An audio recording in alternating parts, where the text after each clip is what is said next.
शिकलो त्याच्या पुढे आपण आता शिकणार आहोत. चालेल?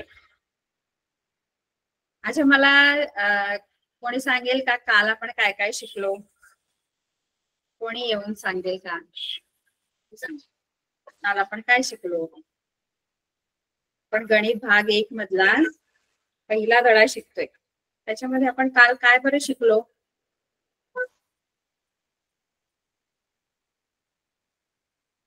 आठवते का काही कोणाला काय शिकलो होतो काल?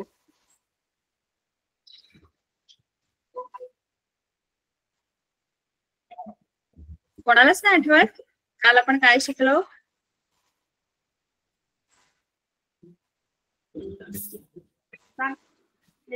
नैसर्गिक संख्या, बरोबर. पूर्ण संख्या, आणखी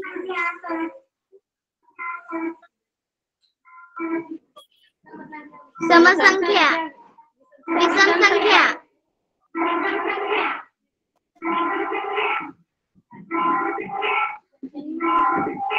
बरं. आपण हा आता म्यूट करा.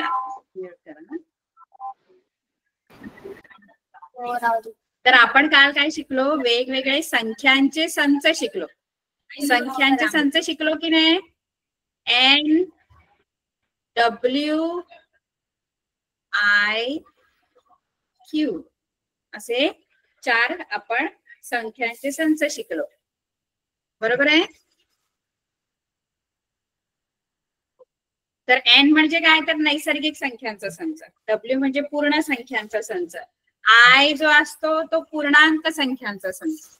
आणि Q जो आहे तो आहे परिमेय संख्यांचा संच. असे वेगवेगळे संख्यांचे संच आपण शिकलो. त्यानंतर मी तुम्हाला सांगितलेलं की संच लिहिण्याच्या 2 पद्धती आहेत. एक आहे यादी पद्धत आणि दुसरी आहे गुणधर्म पद्धत. तर यादी म्हणजे काय?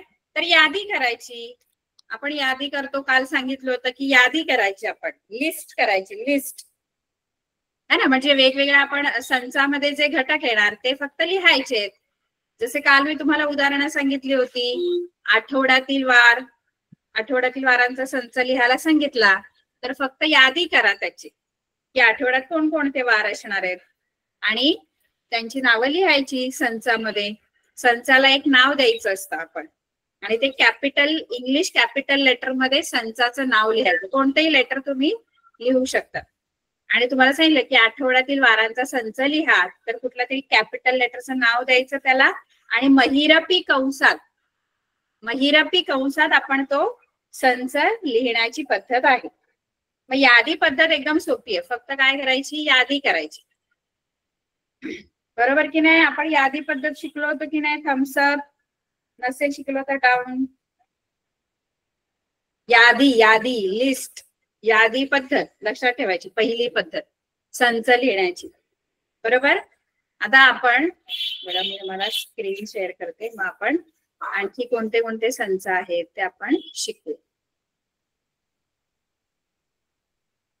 आपण एक संच आपल्याला शिकायचा काल राहिला होता जो मी तुम्हाला आता शिकवणार आहे.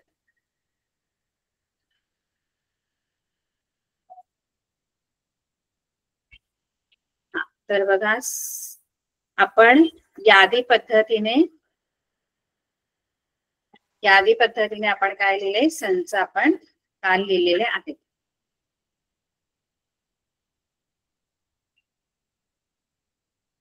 तर यादी पद्धतीने संच लिहिताना आपण काय करायचं? समजा आठवड्यातील वारांचा संच लिहायचंय तर कुठलं पण एक कॅपिटल लेटर त्या संचासाठी वापरायचं. म्हणजे तुम्ही ए वापरा किंवा बी वापरा, कोणतंही. संचाला आपण एक नाव द्यायचं, ते कॅपिटल लेटर मध्ये तुम्ही देऊ शकता. संच ए असा आहे की त्याच्यामध्ये आठवड्यातील वार येतात या संचामध्ये, ए संचामध्ये. मग त्याची यादी करायची असेल तर आपण काय केलं? ते सगळे वार इथे लिहिलेले आहेत. सोमवार, मंगळवार, बुधवार, गुरुवार, शुक्रवार, शनिवार, रविवार असे सगळे रविवार पर्यंतचे वार. आता मी पुन्हा लिहित नाही कारण काल आपण लिहिलेले होते. असे सोमवार ते रविवार असे काय करायचे? आपण वार लिहायचे आहेत. आता हे झालं यादी. आता आपण बघा, एक मी तुम्हाला काल संच सांगितलेला. समजा बी संच असा आहे की त्याच्यामध्ये सम नैसर्गिक संख्या येतात, समनैसर्गिक संख्या. तर मग मी यादी जर करायची आहे यांची, समनैसर्गिक संख्यांची यादी करायची. सम नैसर्गिक, आता फक्त नैसर्गिक संख्या काय आहेत त्या मला माहित आहे. नैसर्गिक संख्यांमध्ये 1 पासून सुरू होतात संख्या. 1 2 3 4 5 6 7 8 9 10 1 पासून सुरू होतात आणि पुढे असंख्य संख्या या नैसर्गिक मध्ये येतात. नैसर्गिक. पण आता मला आणखी एक शब्द एक्स्ट्राचा इथे काहीतरी दिलेला आहे, जो आहे सम. स्क्रीन दिसते सर्वांना? स्क्रीन दिसते सर्वांना?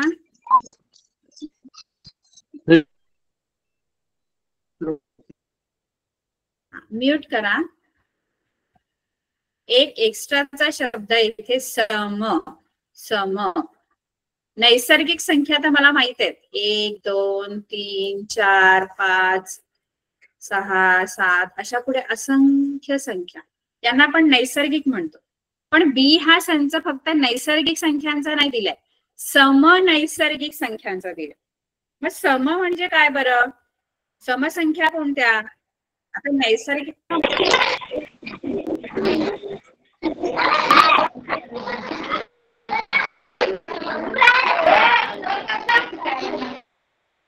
म्यूट करा सर्वांनी.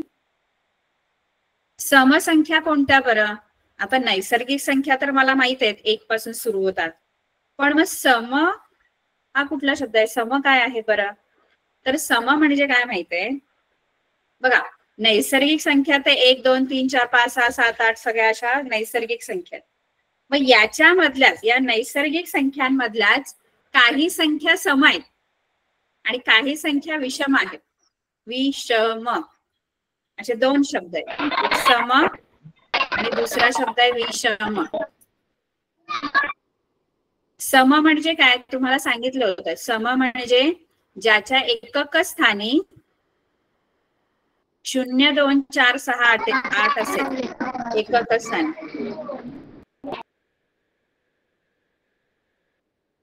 एकक स्थानी जर 0 2 4 6 8 असेल तर ती संख्या सम असते. एकक स्थानी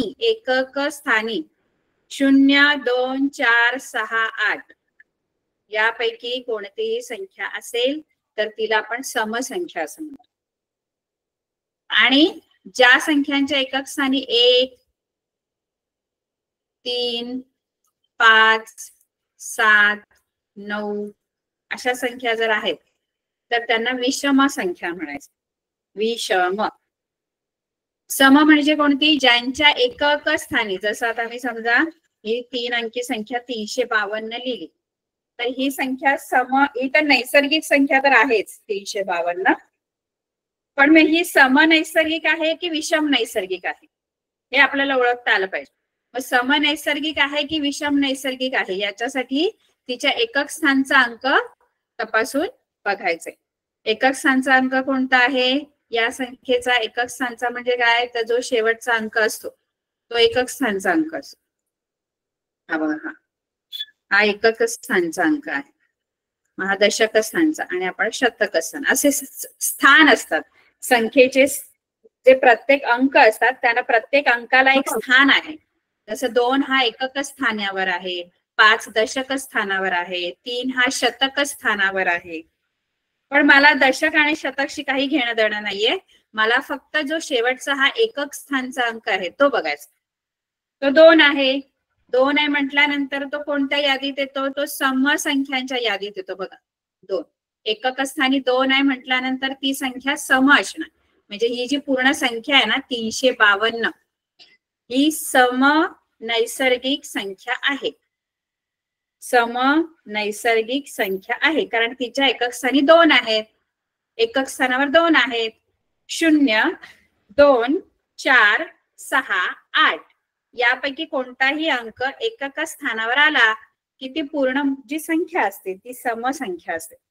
आणि एकक स्थानी 1 3 5 7 9 आलं की ती आहे विषम संख्या. एवढं कळलंय? थम्स अप करा कळलं असेल. सम आणि विषम एक पक्क लक्षात ठेवायचं. सम बोललं की आता आपण विसरायचं नाही की सम म्हणजे काय, तर मला लगेच ओळखता आलं की कोणती संख्या समसंख्या आहे, कोणती विषम संख्या आहे.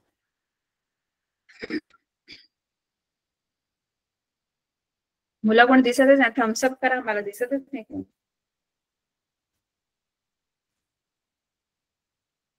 बर, ठीक आहे. आता मी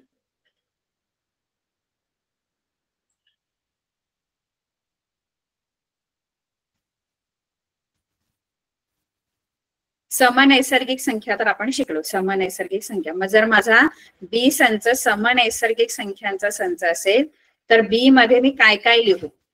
मला सगळ्या समनैसर्गिक संख्या जर लिहायच्या तर मग बी मध्ये काय काय येणार? मी ज्यांना विचारेन त्यांनी उत्तर द्यायचं. कोणच दिसत नाही. सगळ्यांनी कॅमेरा ऑफ केलाय का? बर, ठीक. समनैसर्गिक संख्या ज्या आहेत की नाही त्या आपण काय म्हणतो की एकक स्थानी 0, 2, 4, 6, 8 असणाऱ्या संख्या. आता माझा नैसर्गिक संख्यांचा जो संच आहे तो 1 पासून सुरू होतो, पण सगळ्याच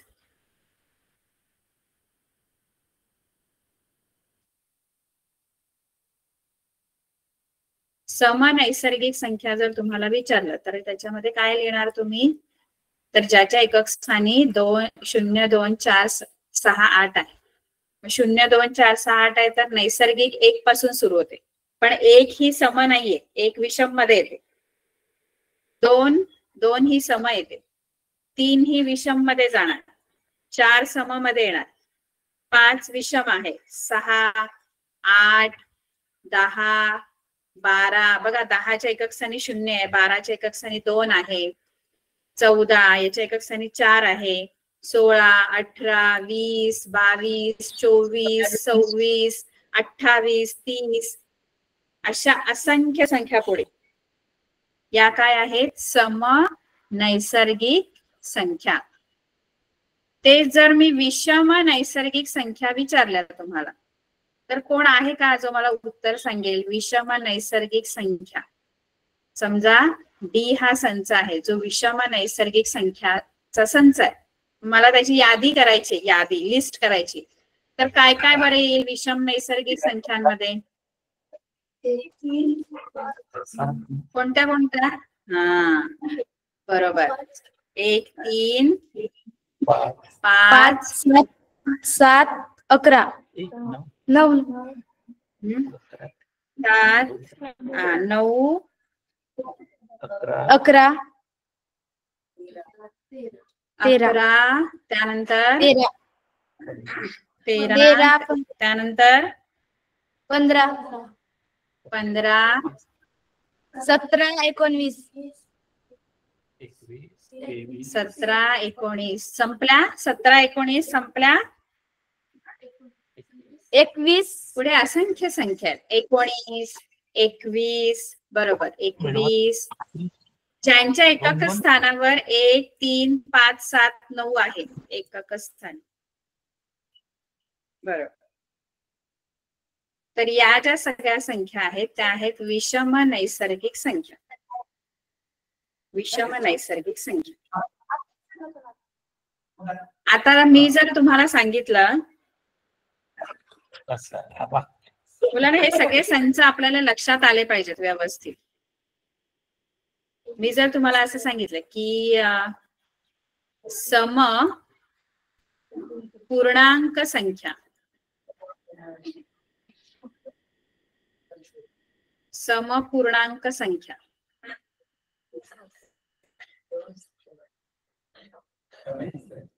पूर्णांक संख्या कोणत्या असतात मुलांना? आता पूर्णांक संख्या आधी काय आहेत ते माहित पाहिजे, मग त्याच्यातल्या सम आपण शोधू.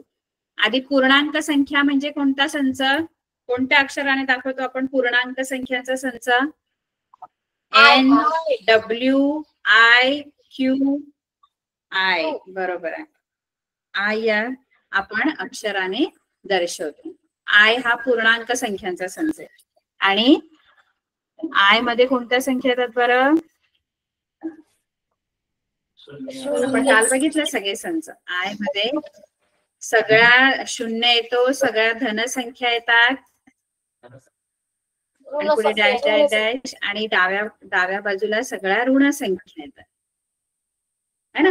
ऋण 1, ऋण 2, ऋण 3, ऋण 4, ऋण 5, ऋण 6, ऋण 7, ऋण 8 या सगळ्या या पूर्णांक संख्यांचा संच आहे हा. सगळ्या धनसंख्या, सगळ्या ऋण संख्या आणि शून्य मिळून आय म्हणजे पूर्णांक संख्यांचा संच तयार होतो. पण मला पूर्णांक संख्या नाही सांगितलं त्यांनी मला सांगितलंय समपूर्णांक संख्या. मग सम घ्यायच्या त्याच्यातल्या. मग सम कोणत्या येणार बरं? समजा समजा ई संच असा आहे जो समपूर्णांक संख्यांचा आहे. मग त्याच्यामध्ये सम घ्या. सम म्हणजे काय? ज्याच्या एका स्थानी 0, 2, 4, 6, 8 आहे त्या संख्या घ्यायच्या. 0 येणार, 2 येणार. आता इथे बघा 0, 1 पण येतोय. आय मध्ये सगळ्या संख्या येणार 1, 2, 3, 4. पण सम म्हटलं ना तर सम मध्ये 8, 10 या धन मधल्या येणार. डॅश डॅश डॅश म्हणजे पुढे असंख्य 12, 14, 16, 18, 20, 22 आणि ऋण मधल्या पण समसंख्या आहेत ऋणामध्ये. मग ऋणामध्ये कोणत्या समसंख्या येणार बरं? धनामध्ये कशा 2, 4, 6, 8, 10 आहेत तशाच ऋणामध्ये पण येणार. ऋणामध्ये येणार हा ऋण 2, ऋण 4, 5 नाही येणार. ऋण 5 ही विषम संख्या आहे. 5, 1, 3, 7, 9 जर तुमच्या एकक स्थानी आहे ते विषम मध्ये येते. मला विषम नको, मला समसंख्या पाहिजे. ऋण 8 हा ऋण 8, ऋण 10, ऋण 12, ऋण 14, ऋण 16 बरोबर. या सगळ्या डावीकडे येणार डाव्या बाजूला डॅश डॅश डॅश. बघा मुलांनो सगळे संच हा बरोबर सगळे संच हे वेगवेगळे आहेत मुलांनो. मी पूर्णांक संख्यांचा संच बोलते तर तो वेगळा आहे. पूर्णांक संख्यांमध्ये 0, 1, 2, 3, 4 ऋण 1, ऋण 2 असे सगळ्या संख्या येतात. धन सगळ्या ऋण आणि शून्य मिळून पूर्णांक. पण समपूर्णांक म्हटलं समपूर्णांक सम पाहिजेत. त्याच्यातल्या निवडून घ्यायच्या समसंख्या. कारण पूर्णांक संख्यांचा जो संच आहे त्याच्यातल्या सम काढून घ्यायच्या समसंख्या. समसंख्या कोणत्या? ज्याच्या एकक स्थानी 0, 2, 4, 6, 8 आहे त्या. 2, 4, 6, 8, 10, 12, 16 आणि ऋण 2, ऋण 4, ऋण 6, ऋण 8, ऋण 10, ऋण 12, ऋण 14 या समपूर्णांक आहे. आता मी जे काही बडबडली ते तुम्हाला कळलंय का? तर मला थम्सअप करून सांगा की सम कळलं का? सम नैसर्गिक कळलं का? समपूर्णांक कळलं का? जेव्हा आपण नैसर्गिक म्हणतो तेव्हा नैसर्गिक मध्ये फक्त धनसंख्याच लिहायच्या असतात. मग त्याच्यात ऋण संख्या नाहीये. जसं मगाशी मी आपण सम नैसर्गिक संख्यांचा संच लिहिला. हा सम नैसर्गिक संख्यांचा संच आहे. कारण त्याच्यामध्ये ऋण नैसर्गिक म्हटले की त्याच्यात ऋण नाहीयेत. बरोबर ना मुलांनो? मग मी सम नैसर्गिक लिहिताना सगळ्या धन मधल्या म्हणजे ज्या नैसर्गिक संख्यांमधल्या समसंख्या घेतल्या. तुम्हाला ते मुख्य संच जर लक्षात आले ना तर मग हे सगळे बाकीचे जे संच आहेत छोटे छोटे ते पण कळतील. बरोबर. एकदा आपल्याला नैसर्गिक संख्या काय माहित पाहिजे, पूर्ण संख्या काय, पूर्णांक संख्या काय आणि परिमेय संख्या काय हे 4 संच व्यवस्थित माहित असतील ना तर मग पुढचे हे छोटे छोटे संच आपल्याला शोधता येतात. सगळ्यांना कळलंय मी काय शिकवलं? आता थम्सअप करून सांगा फक्त कळलंय का की सम नैसर्गिक काय आहे, समपूर्णांक.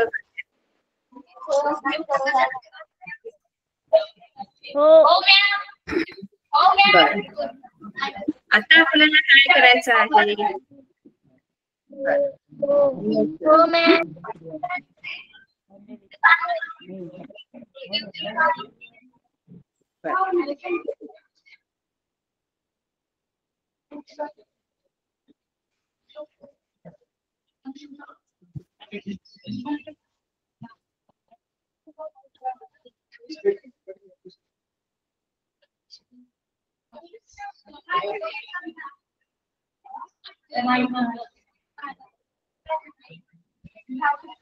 म्यूट करा, म्यूट करा.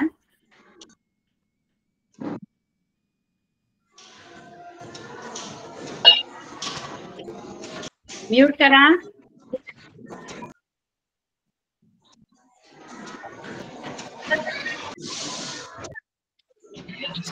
श्री गेदाम म्यूट करा प्लीज.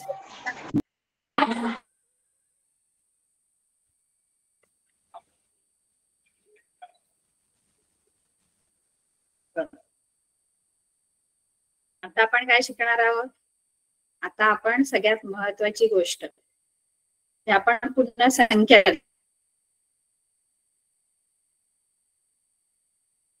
जसं आपण सम आणि विषम शिकलो ना, तशा मूळ संख्या.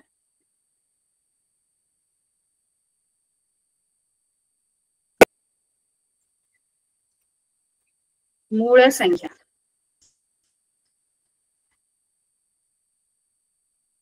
मूळ संख्या म्हणजे काय?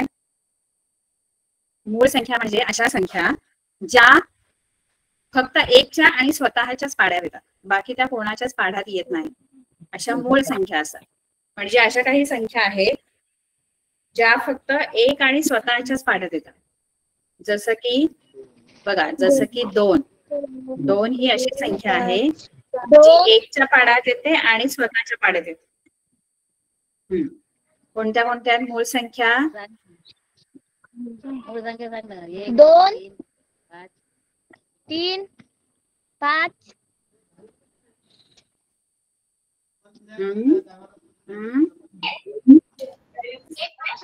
आणखी 7, 11, 13. 11 बरोबर. 13 बरोबर. 17.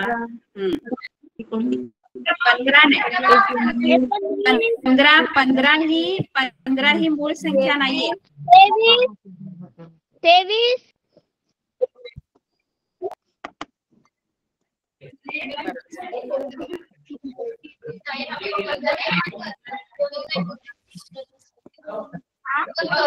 म्हणजे या अशा संख्या आहेत ज्या कोणाच्याही पाढ्यात येत नाही, फक्त स्वतःच्याच पाड्यात येतात आणि एकच्या. अच्छा, 23 नंतर 29, 31, 31 आहे, 37 आहे, त्यानंतर 41 आहे, 43 आहे, 47 आहे. मग अशा ह्या संख्या ज्या आहेत त्या कोणाच्याही पाड्यात येत नाही, फक्त स्वतःच्या एकच्या आणि स्वतःच्या पाड्यात येतात. म्हणजे त्याचे जे अवयव आहेत, आपण फॅक्टर्स जे सांगतो किंवा जे अवयव सांगतो किंवा त्याचे विभाजक जे आहेत हे 2च आहेत फक्त. म्हणजे याला 2च संख्याने भाग जातो, एक आणि ती संख्या स्वतः, असे 2च विभाजक त्याला असतात. बाकी कोणाच्याही पाढ्यात ती येत नाही किंवा इतर कोणताही त्याचा विभाजक नसतो, म्हणून त्यांना मूळ संख्या असं म्हणतात. कळलं सगळ्यांना? मूळ संख्या लक्षात ठेवायचं. आणखी एक गोष्ट लक्षात ठेवायची मुलांनो, की आपण बघा समसंख्या शिकलो. सम म्हणजे 2, 4, 6, ज्याच्या एकच स्थानी 0, 2, 4, 6, 8 आहेत, त्या सगळ्या समसंख्या असतात. या सगळ्या समसंख्या. आणि 1, 3, 5, 7, 9, 11, 13, 15 या विषम आहेत, त्या सम आहेत. एक लक्षात ठेवायची, समसंख्यांमध्ये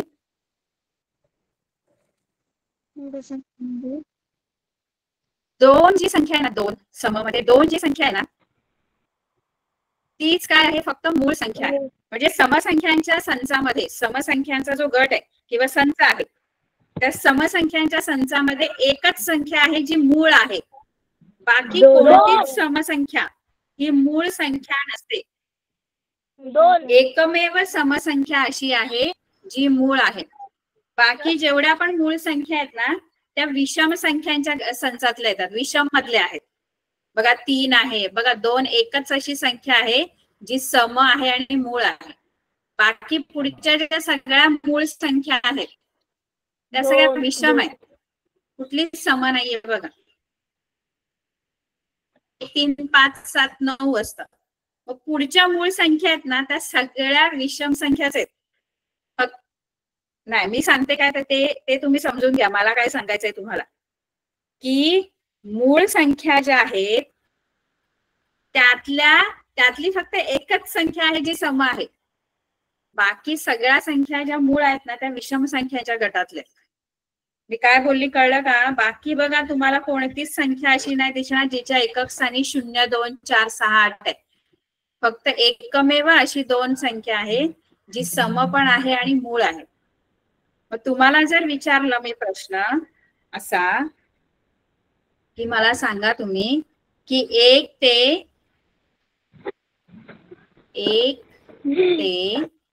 100 मधील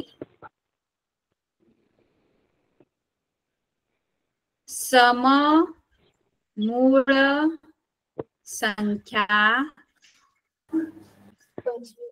संख्यांचा संच तुम्हाला जर लिहायला सांगितलं 1 ते 100 मधील सममूळ संख्यांचा जर संच लिहायला सांगितलं, सम आणि मूळ 1 ते 100 मधल्या सममूळ संख्या जर लिहायला सांगितलं तर याच्यामध्ये हा संच समजा आहे पी.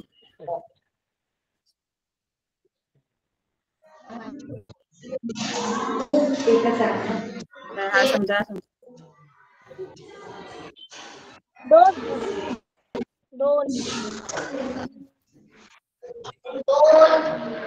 समजा पी संच आहे. हा पी संच 1 ते 100 मधील सममूळ संख्या. तर पी मध्ये काय काय येईल सांगा? पी मध्ये कोणत्या कोणत्या संख्या येतील? आणखी काय येईल? 2 आणि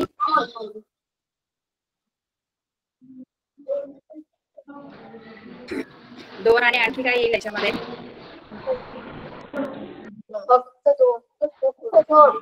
बघा 1 ते 100 मधील सम आणि मूळ असणारी एकच संख्या आहे जी 2 आहे. बाकी कोणतीच मूळ संख्या भरपूर आहेत 1 ते 100 मध्ये. म्यूट करा मुलांना.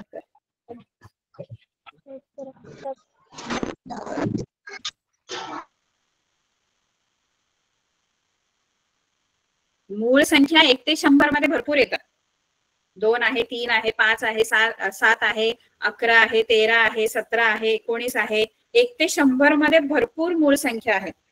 पण मला मूळ नाही विचारलंय ना, फक्त मला सम मूळ संख्या विचारली. मग 1 ते 100 मध्ये अशा कोणत्या संख्या ज्या सम आहेत आणि मूळ आहेत? तर माझी जर सम आणि मूळ विचारलं तर ती एकमेव संख्या आहे 2 जी सम असून मूळ आहे. तुम्हाला जरी इथे 1 ते 100 विचारलं किंवा 1 ते 1000 मधल्या सममूळ संख्या सांगा तरी 1 ते 1000 मध्ये सुद्धा जी सममूळ संख्या आहे ती फक्त 2च आहे. बाकी कोणतीच मूळ संख्या ही सम नाहीये. बाकीच्या जेवढ्या पण मूळ संख्या आहेत त्या विषम संख्यांमधल्या आहेत.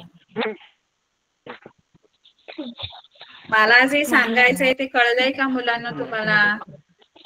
त्यामुळे तुम्हाला जर पुढे सममूळ संख्या विचारल्या, मूळ विचारल्या तर तो वेगळा भाग आहे. फक्त मूळ संख्या विचारल्या तर खूप आहे ज्या कोणाच्याच पाढ्यात येत नाही.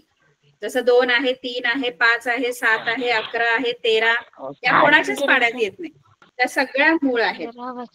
पण तुम्हाला सममूळ विचारली, सममूळ संख्या, तर फक्त काय सांगायचं आपण? सम आणि मूळ असणारी संख्या कोणती आहे? सम आणि मूळ असणारी संख्या कोणती आहे? फक्त आणि फक्त किती? फक्त आणि फक्त 2. सम आणि मूळ असणारी एकमेव संख्या आहे 2. मग तुम्हाला 1 ते 1000 मध्ये विचारू दे, 1 ते 10,000 मध्ये विचारू देत, 1 ते 1 लाखात विचारू दे,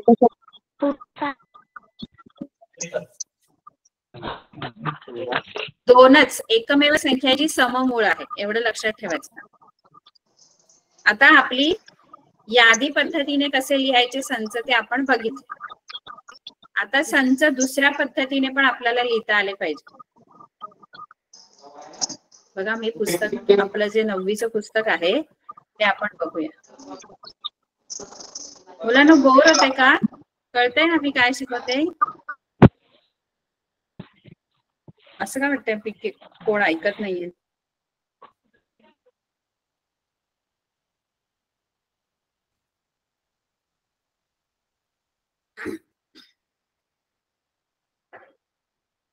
बघा आपला सराव संच 1.1 बघा.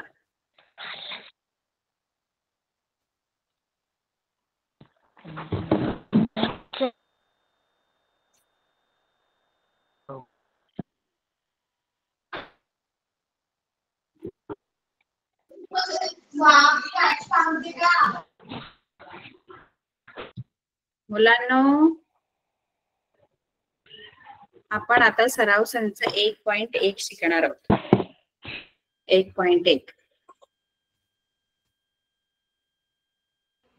तर पहिला जो आपला सराव संच आहे 1.1 त्याचा पहिला प्रश्न आहे की पुढील संच यादी पद्धतीने लिहा. असा तुम्हाला प्रश्न आहे. पुढील संच यादी पद्धतीने लिहा.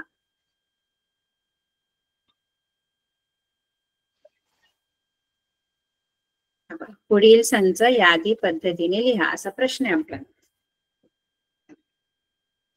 आता पहिला संच जो आपल्याला यादी पद्धतीने लिहायचा आहे तो कोणता आहे बरं? पहिला संच समनैसर्गिक संख्यांचा संच.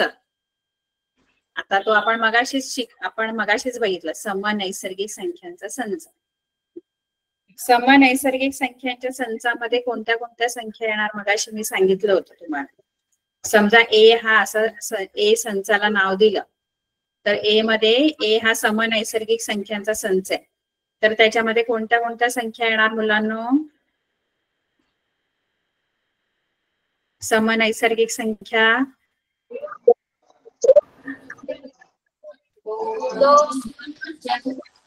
कोण सांगेल? सम आणि नाही 2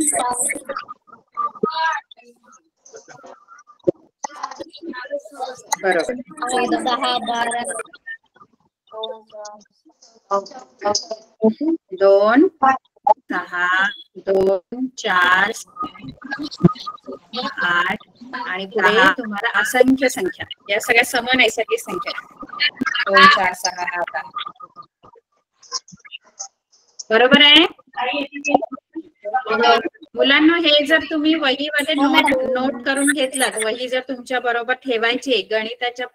गणिताचा आपला जर तास असेल तर गणिताच्या तासाला तर वही पाहिजेच सोबत आपल्या बरोबर. आणि नोट डाऊन करायचं जे महत्वाचं. आता मी तुम्हाला वेगवेगळे संच सांगितले. समनैसर्गिक संख्यांचा संच सांगितला, विषम नैसर्गिक संख्यांचा संच सांगितला है ना. त्यानंतर तुम्हाला आपण समपूर्णांक संख्यांचा सांगितला. त्यानंतर आपण विषम पूर्णांक संख्यांचा. असे छोटे छोटे सगळं नोट डाऊन करून ठेवायचं असतं. आवाज गेला थोडं. आभारी सर मी का म्हणतो की आता 8वी 9वी जागी ठीक आहे. माझे सीडी तर टीचर देण्या केले असंच टाकलं ते ऑनलाईन जागा.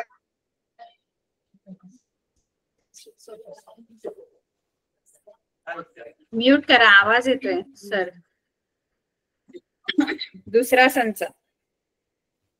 संच आपण नाव द्यायचा संचाला काहीतरी आणि त्याच्यातले घटक महिरपी कंसात लिहायचे असतात. आता 1 ते 50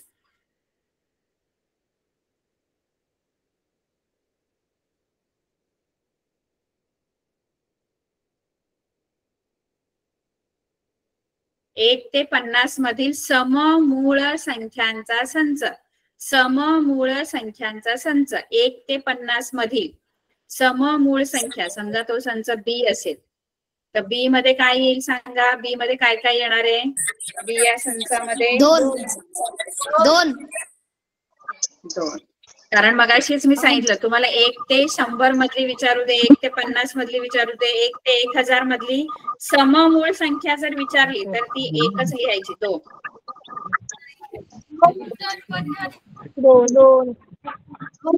त्यानंतर तिसरा जो संच आहे तो आहे सर्व ऋण पूर्णांकांचा संच. ऋण पूर्णांक. आता ऋण पूर्णांक संख्यांमध्ये कोणत्या कोणत्या संख्या येतात सांगा? पूर्णांक संख्या कोणत्या अक्षराने दाखवतो आपण? पूर्णांक ऋण 1, ऋण 2, ऋण 3. नाही, पूर्णांक संख्यांमध्ये काय काय येतं? पूर्णांक संख्यांमध्ये काय काय येतं सांगा? आय मध्ये काय काय येतं?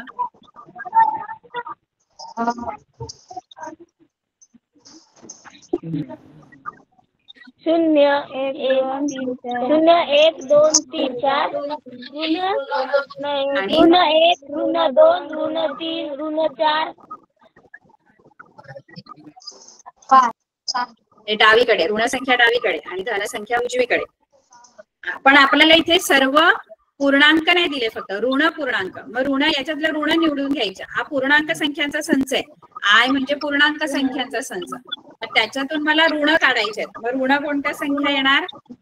तुमचा जो सी संच घेतला त्याच्यामधून फक्त ऋण संख्या काढायची. ऋण 2, ऋण 4, ऋण 5, ऋण 6, ऋण 7, ऋण 8, ऋण 9. बस. पुढे डॅश डॅश लिहायचं. डॅश डॅश म्हणजे काय? पुढे असंख्य संख्या आहे. म्यूट कर आता, आवाज येतो. बस. आता आपल्याला पुढचा जो संच आहे, आता हे जे मी सांगते ना ते लिहून घेतलं तर बरं होईल मुलांना. तुम्हाला ना नंतर पण आपल्याला अभ्यास करायला सोपं जातं तर आपल्याकडे लिहिलेलं काय असेल तर. पुढचा जो आपला संच आहे तो आहे संगीतातील 7 मूळ स्वरांचा संच. संगीतामध्ये, म्युझिक मध्ये, संगीतामध्ये कोणते 7 स्वर आहेत? कोणते 7 स्वर आहेत संगीतामध्ये? सा रे ग म प ध नि. बरोबर. हे 7 स्वर आहेत. मग ते महिरपी कंसात त्या संचातले घटक लिहायचे. असं याचं नाव लिहायचं. हा, आता म्यूट करा बघू. आता आपला हा पहिला प्रश्न झाला. आता सगळ्यांनी म्यूट करा.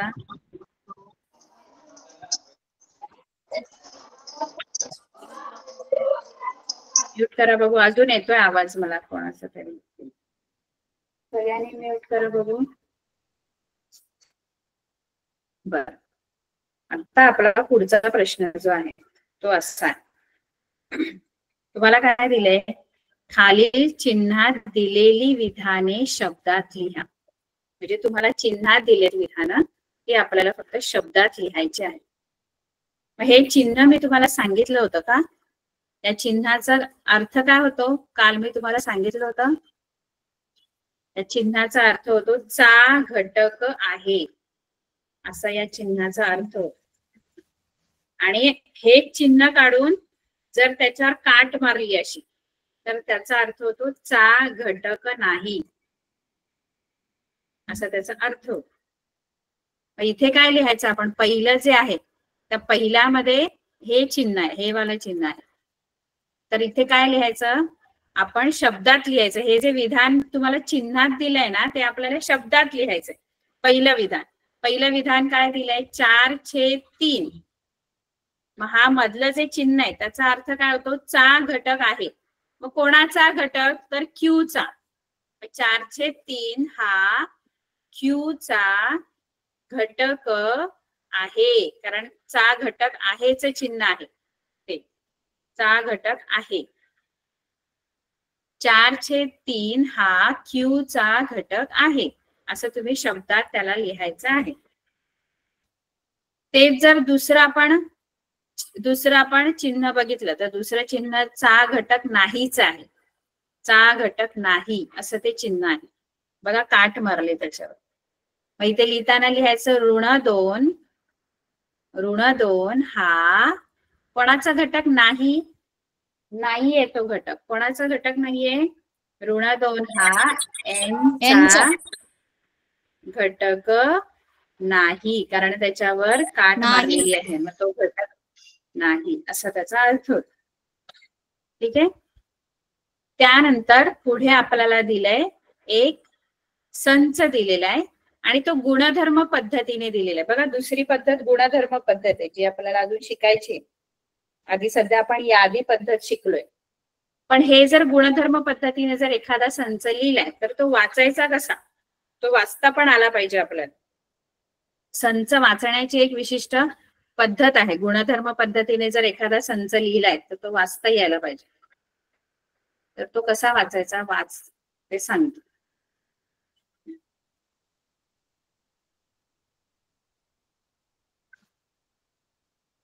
कसा वाचायचा, तर तिथे संचाचं नाव काय आहे बघा, पी. मग इथे असं लिहायचं की कॅपिटल पी आहे, हा कॅपिटल पी, आणि आतमध्ये जे आहे ते स्मॉल पी आहे, ते कंसात जे आतमध्ये लिहिले महिरपी कंस. मग काय लिहायचं, पी असं लिहायचं. हा पी जो आहे तो पी हा अशा पीचा संच आहे की, म्हणजे ही जी रेषा आहे ना, मधली जी रेषा आहे ना अशी स्लॅश वाली, तिला काय वाचायचं माहित आहे, अशा पीचा संच आहे की, संच आहे की असं वाचायचं.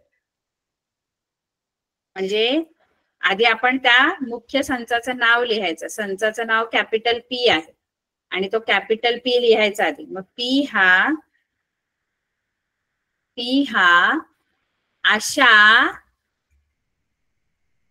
अशा पीचा संच, हा पी जो आहे, हा पी हा अशा पीचा संच आहे, स्मॉल पी. आता इथे स्मॉल पी लिहायचं. पहिला जो लिहिला ते संचाचं नाव लिहिलं, ते कॅपिटल पी लिहायचं. पी हा अशा पीचा संच आहे की, संच आहे की म्हणजे ही जी रेषा आहे ना त्याला असं वाचायचं, संच आहे की. कसा संच आहे, असा संच आहे की, पुढे आहे तसंच लिहायचं. जे पुढे दिलंय ना ते तसंच्या तसं आता लिहायचं. पी हा कॅपिटल पी हा अशा पीचा संच आहे की पी ही विषम संख्या आहे. असा आपण शब्दात लिहायचंय. तो संच जो आपल्याला चिन्हात दिलाय ना त्याला आपण शब्दात लिहायचा आहे. पी हा अशा पीचा संच आहे की पी ही विषम संख्या आहे. आता हा पी जो आहे तो इथे लिहिलाय मी, कॅपिटल पी, जो तुमचं संचाचं नाव आहे ते इथे लिहिलेलं आहे. हा बघा, हा संचाचं नाव आहे. तो कॅपिटल पी हा अशा स्मॉल पीचा संच आहे की, पुढे जे रेषेच्या पुढचं जे आहे ते असंच्या असं फक्त लिहून काढायचं. पी ही विषम संख्या आहे. आता समजा मी एखादा संच तुम्हाला असा लिहायला दिला, इथे तुम्हाला खूप सारे संच आहेत, ते तुम्हाला वाचता पण आले पाहिजे. संच वाचण्याची पद्धत तुम्हाला माहित पाहिजे. इथे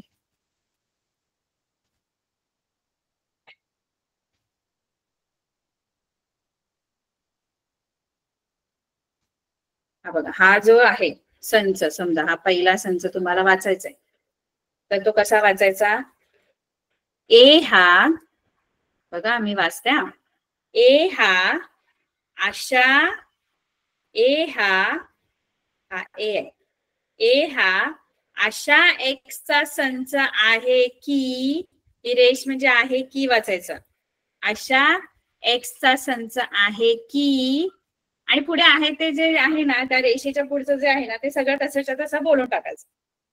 ए हा अशा एक्सचा संच आहे की, एक्स अशा एक्सचा संच आहे की एक्स हा डिव्हिजन या शब्दातील अक्षर आहे. ए हा अशा एक्सचा संच आहे की एक्स हा डिव्हिजन या शब्दातील अक्षर आहे. पुढचा संच कोण वाचून दाखवेल मला? पुढचा हा बी जो संच आहे तो कोण वाचून दाखवेल? वाचा बरं बी संच. वाचा.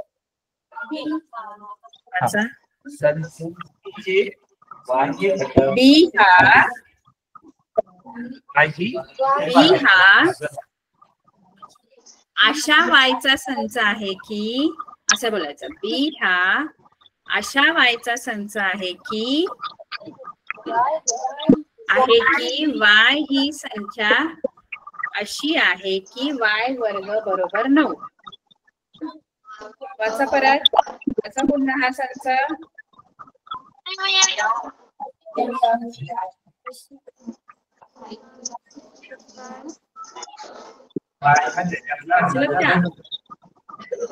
नाहीये. पुढचा संच आपण वाचू. सी हा अशा झेडचा संच आहे की सी हा अशा झेडचा संच आहे की पुढे आहे ते सगळं तसंच वाचायचं. झेड ही या रेषेच्या पुढचं जे आहे ते तसंच वाचायचं. फक्त सुरुवातीला लहान नैसर्गिक संख्या आहे. पट्टीतील हा पुन्हा वाचा बरं. कसा वाचायचं बघा. सी हा झेड अशा झेडचा संच आहे की सी हा अशा झेडचा संच आहे की झेड ही 5च्या पाटीतील 13 पेक्षा लहान नैसर्गिक संख्या आहे.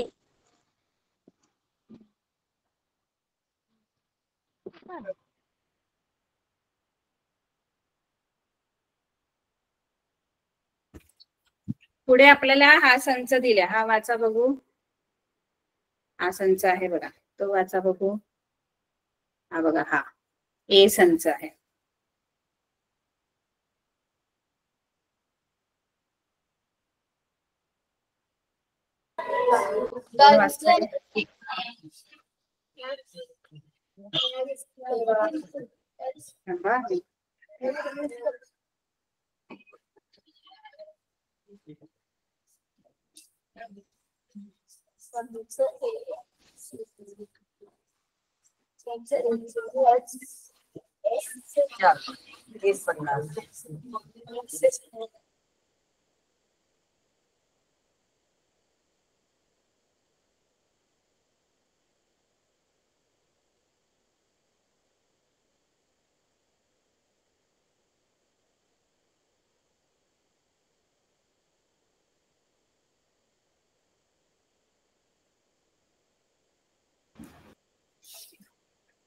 बरं. आपण आता पुढे वाचायला शिकूया. संच कसे वाचतात. अजून आपण तुम्हाला जमत नाहीये. आपण पुढच्या लेक्चर मध्ये आणखी प्रॅक्टिस करू. संच कसे वाचायचे. ठीक आहे. आता आपली वेळ संपलेली आहे. बाय. आपण पुन्हा भेटू.